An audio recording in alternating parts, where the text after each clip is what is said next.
Let's bring our newest member of the News Nation team back in with us, Ashley Banfield. Ashley, you have some new video.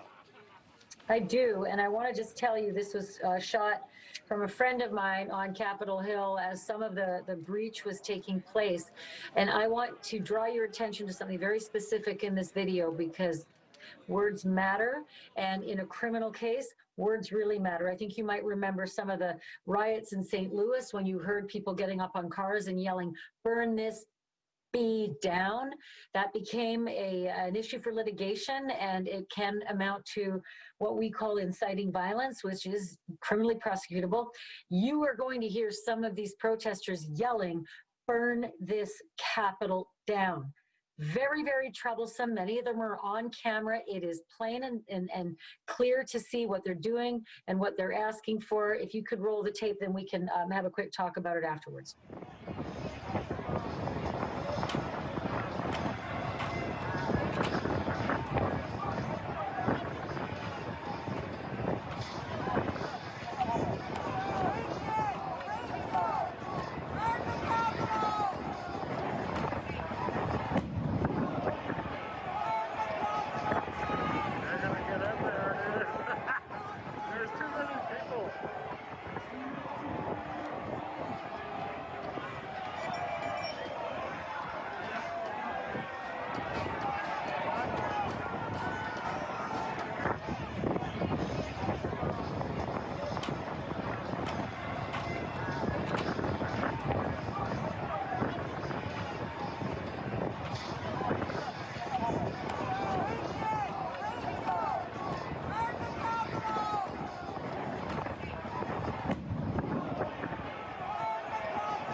Assault on federal authorities, as you could see them peeking through the entry to where those projectiles were being thrown. And I can't tell you if the smoke bombs were being thrown in or out of the building. That will count.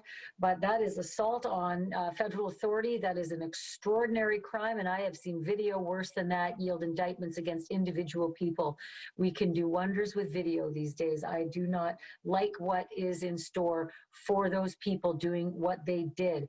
I think you also heard them being called thugs. That's also a very tender word in our news coverage these days. And when authorities or public figures alike use it, it can often be weaponized. It is not an acceptable term when you're talking about African Americans. Now this term is being employed against predominantly, it looks like a lot of Caucasian people. So that will be an item of discussion. I want to tell you something else too. That was a big group of people doing the same thing in concert. And in my business, we call that conspiracy.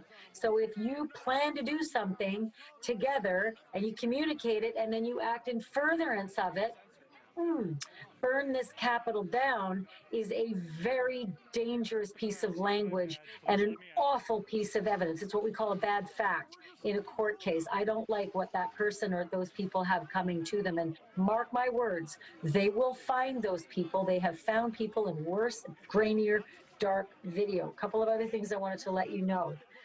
There were protesters that we saw earlier in photographs and video inside the Capitol building who were prone on the floor and about to be zip tied. They're in a world of hurt because they've got them and they have done pretty much everything as a federal offense to get where they went in places where they were absolutely not to be. From the outside, breaking through the cordons, from accessing locked buildings, breaking through windows, break and enter, destruction of federal property.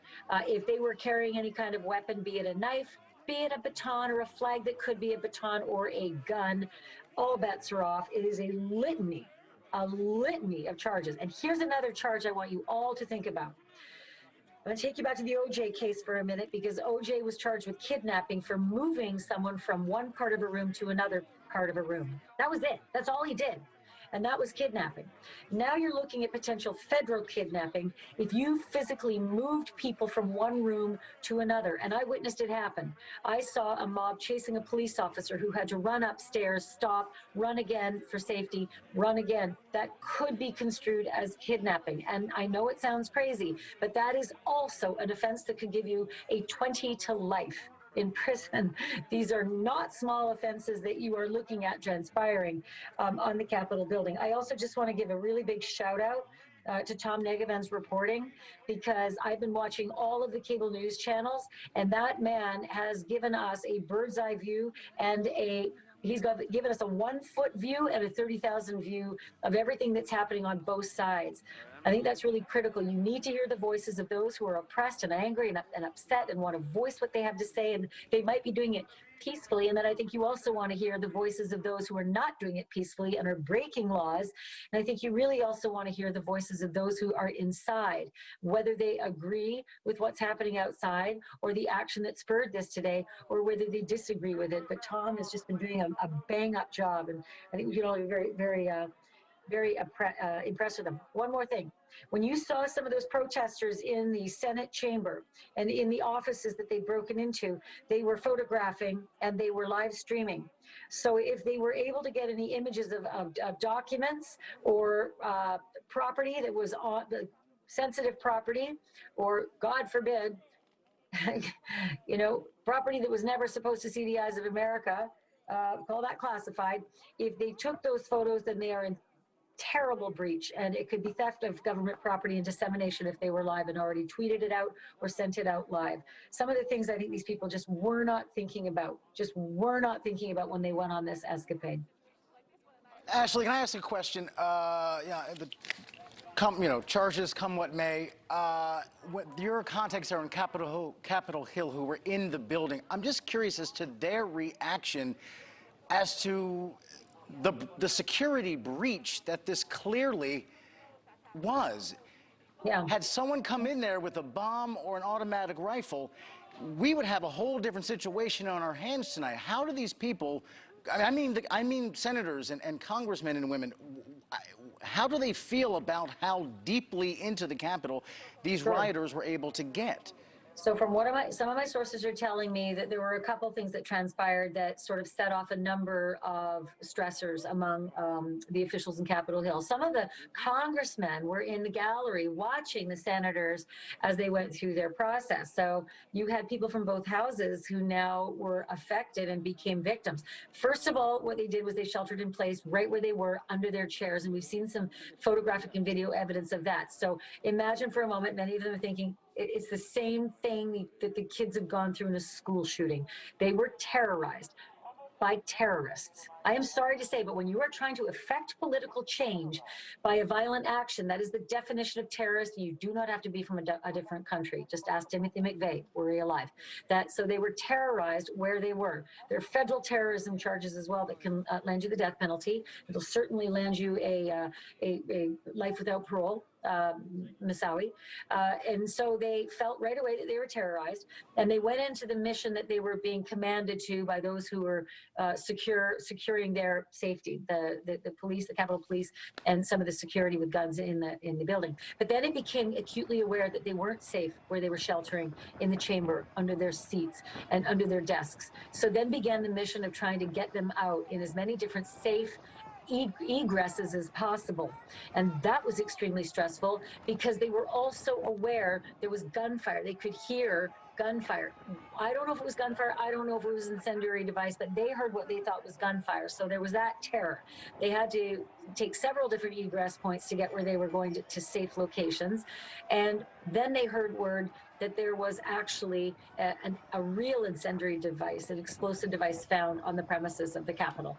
Not necessarily inside. I can't confirm that at this point, but so far the early reports say that it was outside of it. It was an IED, an unexplained, explosive device. So when you start hearing that, it feels a little bit like you're under siege, and those kinds of devices can be anywhere. So look, all of those members, be them the congressmen who are watching above or the senators who are about to give their addresses, their opposition or their appeals, they all went through what a victim of terror goes through. They've also all gone through what a victim of a mall shooting and a movie shooting and a school shooting goes through.